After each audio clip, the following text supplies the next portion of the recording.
এই ভিডিওটা ছাড়তে একটু লেট হয়ে গেল।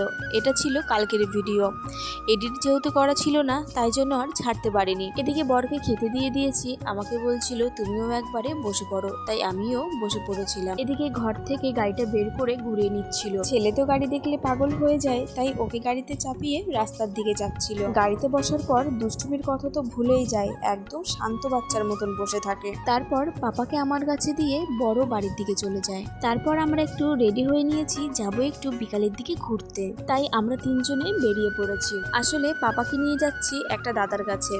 ওই দাদাটা বাচ্চাদেরকে খুব ভালো ঝাড়িয়ে দেয়। আসলে ও তো খুব ছোট, কখন কি ভয় পায় বলা তো যায় না, তাই জন্য ভেবেছি পাপাকে একবার ঝাড়িয়ে নিয়ে আসব। ঝাড়ানো হয়ে যাওয়ার পর আমরা চলে যাব আমাদেরই বাড়ির পাশের একটা ঘাটে। আসার সময় তো বান্ধবীদের সঙ্গে দেখা হয়ে গেছিল, তাই সবাই মিলেই ঘাটে গেছিলাম। তখন একটু সন্ধ্যা সন্ধ্যাও হয়ে গেছিল, তাই ঘাটের পরিবেশটাও বেশ সুন্দর লাগছিল দেখতে।